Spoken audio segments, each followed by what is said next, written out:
Good, you? We got our first question right here. How's it going, Blake? Hey, good, and you? Good.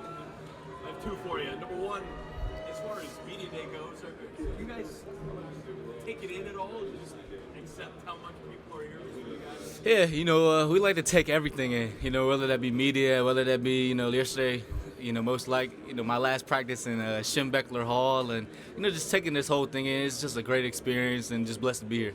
Big Ten Media Day, you said you had one goal this year. You had unfinished business is the word you used. Now that you're one game away from finishing that business that you came back for, have you kind of sunk in the magnitude of this game for you guys?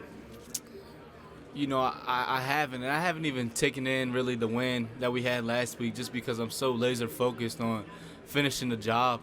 I know this is the biggest game of my career. I know, what I bring to the table. I just got to bring me. I got to do what I can do for our team, and let the game speak for itself. After 60 minutes, look back and just know I gave it everything I had. But I'm just so locked in right now, and we'll be ready. Back in 2020, you didn't have the role that you have now, obviously. You're a superstar level in Michigan. But how has the sport really changed since that really difficult season we've had up until now? Yeah, 2020 was a tough year for everyone. COVID, we went 2-4, and we changed. We had to change the culture, and the culture wasn't what it was supposed to be. And ever since then, ever since 2021, we really become brothers. And it all started in the locker room, just everyone, congregating with everyone and just laughing and having fun with each other, just knowing I got my brothers back, and no matter the situation. And that's where it all started. And once we became brothers and really had that strong foundation of brotherhood, we've been successful ever since. You said a couple of times this year that you created situations like this, and this is why you came back to Michigan to have an opportunity to get back to the college football playoff and to play on the stage like this. For those dreams to come to reality, beating Alabama in the Rose Bowl, now having an opportunity at a national championship, just pinch yourself and say, wow, this is what I came back for. Oh, 100%. It was always, for us, Houston or bust. And I even said it, I believe it was back in February at one of the Michigan basketball games, and I had the mic in front of the Chrysler Arena. And I told the fans, I promise you we're going to win a national championship. And we haven't done it yet. So we have to make sure we just stay locked in this week. The hay's never in the barn. And just make sure we watch as much film as we can over these next couple of days and make sure we're prepared for Monday. But this is everything, I dreamed of. It's everything I came back for. And, I'm just blessed to be here. Can you kind of give us I'm over here on this side. Right Oh, here. yeah. I'm sorry. Can you kind of give us what was it like a year ago when you were kind of going through the injuries? Where were you at just mentally and emotionally? Yeah, it was tough. Just because I've been playing football since the age of 6, and I've never had an injury that sat me out. Like that one did, and especially during the season, the team was having. I just wanted to be there for my guys. So it put me in a deep hole, a hole that I've never been in, just mentally. And I had to find a way to get out. I'm a firm believer in God. God helped me along my journey. My family, my sisters, my mom and dad, my girlfriend. Everyone just helped me along the journey. And, I was able to get out. And, because of my injury, it made me a better man. And so I'm blessed to have gone through something like that. But it was tough. It was tough. How have you just improved? Because JJ also made a mention that you're better even off the field as a leader and stuff. How do you think that your leadership has changed after going through the adversity that you had? I understand, something about me is I'm always trying to uplift people, no matter what. If they're having a bad day, I'm always there for them, trying to put a smile on their face, just letting them know it's okay. And when I got hurt, I wasn't listening to what I always preached. And so that made me understand I have to practice what I preach at all times. And so therefore, I think that's made me a better leader, better captain.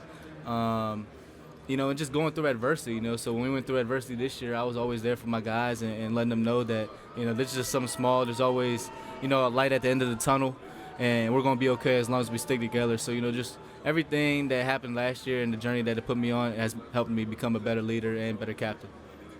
I know it was a long time ago, but your game against Washington in 2021, what do you remember about that game?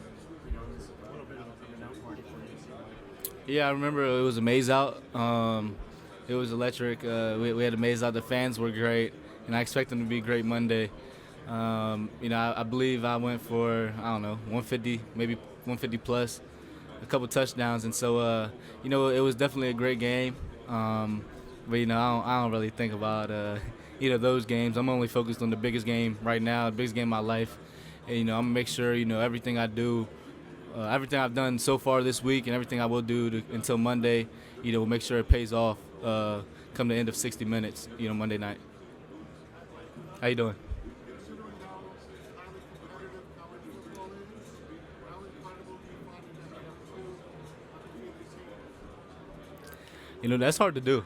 It's hard to do to go a whole season, not losing a game, and both teams have had very close games. Games they might have could have lost. We've had one or two, and they've had some, and so it's incredibly awesome to have two undefeated teams going into the national championship game, and it makes the game even better. There's something.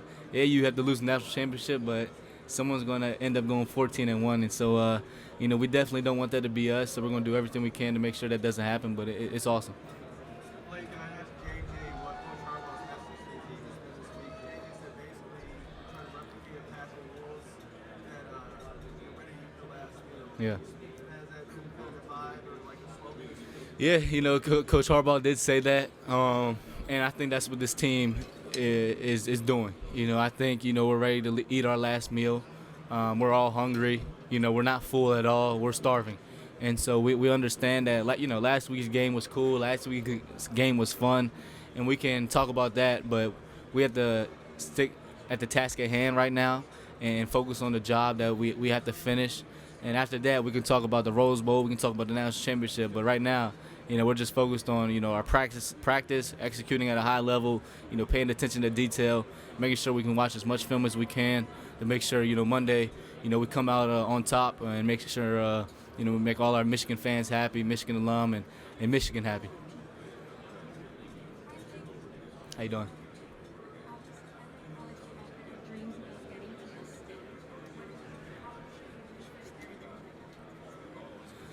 I was young. Like I said, I started playing football at the age of 6, and I've been watching football ever since. College, NFL.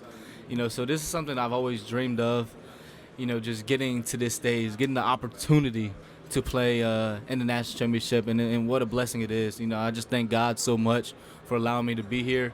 I'm just so thankful to be given this opportunity. It's truly a blessing.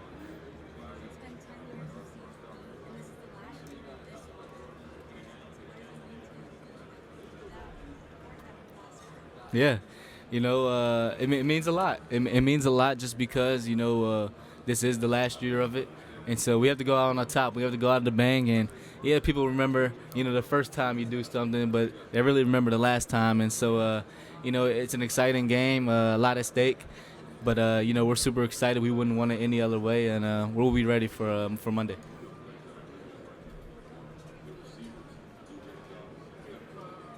By talking, you haven't won, Michigan hasn't won since '97. That's a long time. Yeah. Great program for decades and decades.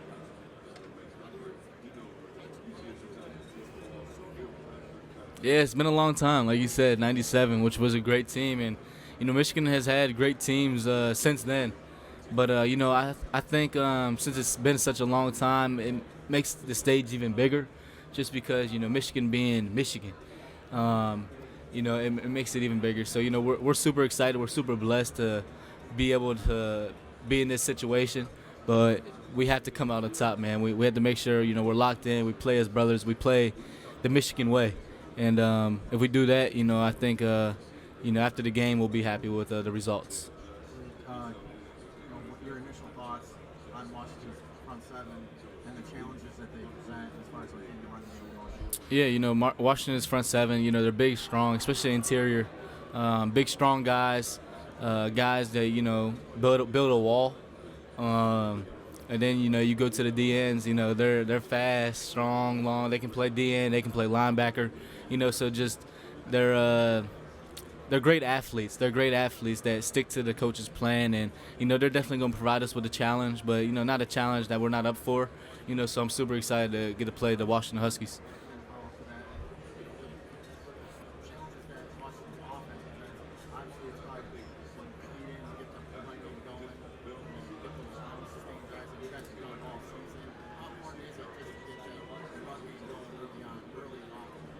Yeah, we must start fast, whether that be in the pass game or the run game, but, we must assert our dominance and show them, we're not there to, to play around. So I think it would be very important just to, have a diverse game, but, start early. Whether, like I said, that'd be, passing, running the ball. We must start early in whatever we do, just because, Washington does have a great offense, but, we do have the number one defense. And so it's going to be a great matchup. I think, both teams are here for a reason. And, it's a blessing that we're both here. And, we're going to go out there and give everyone a good show. And I'm super excited. Mike, you guys have played in a lot of high-stakes games these past few months, whether it's close game in Maryland, Big Ten Championship, Ohio State, and an overtime win over Alabama. How do you guys avoid burnout after so many close games? How do we avoid burnout? That's easy. Just because, we know what the end goal is. And, something about my team, we're not going to stop until we finish the job. And, this is something we've been thinking about for years, and we're never able to get it.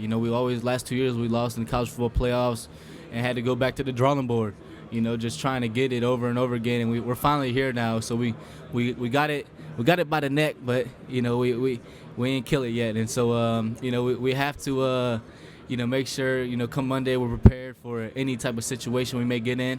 But that's how we don't get burnt out, just because we're so laser focused on the job at hand and what we want.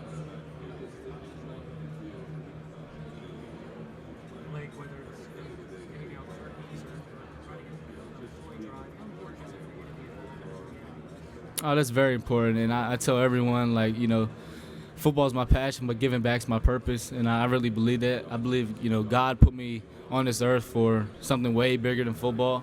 I think I'm just, given the ability to use my football platform to help many others, and, it's truly a blessing, something that, I'm going to do the rest of my life. I have some big things coming up in the community, especially with starting my soon-to-be, nonprofit.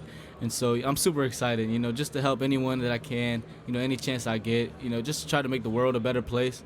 I think if we all, come together as one, this world would be a better place. And so, that's what I'm trying to do. And sometimes it only takes one person, and then others will start to follow. So I believe I'm just trying to use my platform the best that I can, the way that God would want me to.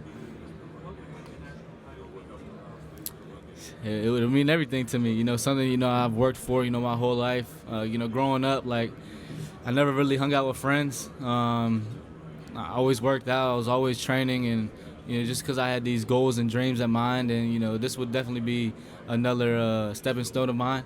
And so, it would mean everything to come out on top, come out victorious, and just check another box off along my journey. And, but it's just a blessing to be here.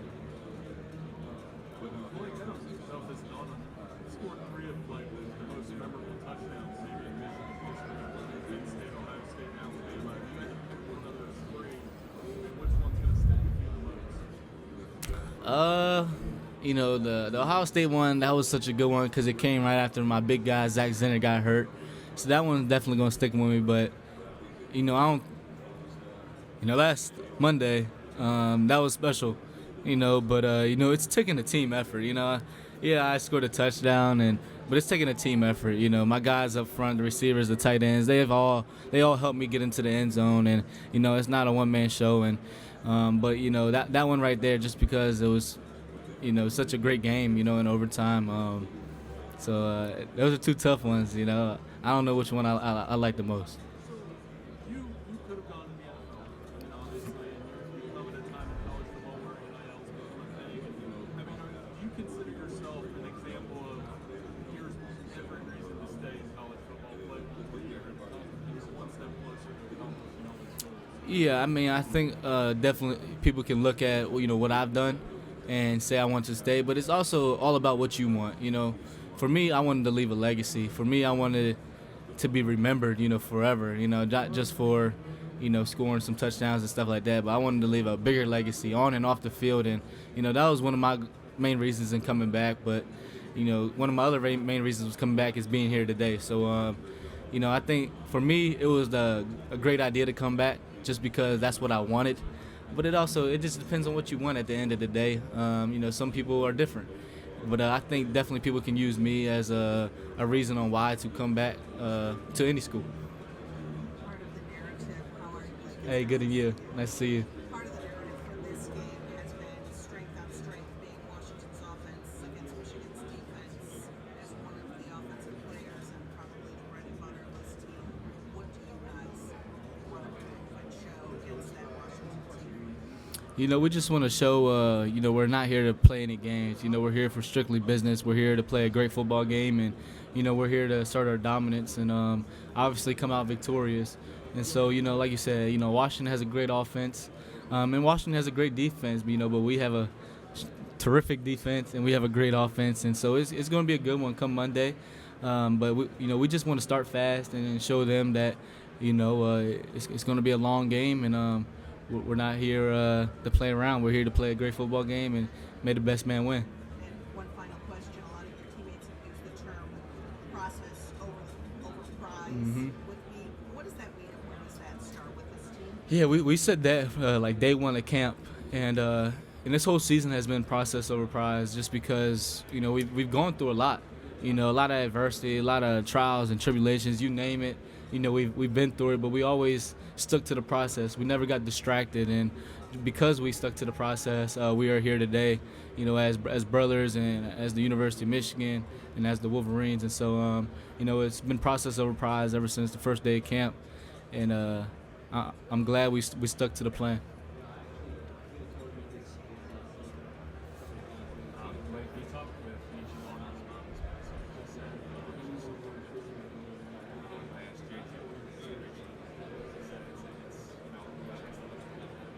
in your words, how much inspiration Say that one more time. Michi Walker. Oh. How inspiring is his story? Oh man, Michi, his story, very inspiring. To the point of like, even on my bad day, it's like, man, it wasn't as bad as his, but you couldn't tell. You couldn't really tell what Michi was going through because he was just so strong, mentally, physically. Ladies and gentlemen, And, please stand by as the Michigan players rotate podiums. He did everything he could to live out each day to the fullest. And so that's what we should do as humans. No matter what we may go through, if we think it's something big, there's people out there that are really going through tough times and they're not acting like it. So why should we? And so his story is super inspiring. God bless him. I know he's looking over us. Yeah, Michi, man. Blake, last one. When you guys scored, JJ puts the crown on you guys. Do you remember how that started? How much fun has it been just to keep that going throughout the whole season? I don't know exactly how the crown started, but hey, it's been fun. He does it all the time. He crowns everyone because I think he said he sees us as kings, and that's something number 9 does. It's amazing. We've got to let you roll. Appreciate you. Thank you. There's going to be a guy that wants you right out there on that carpet. And then you can go back to your position group.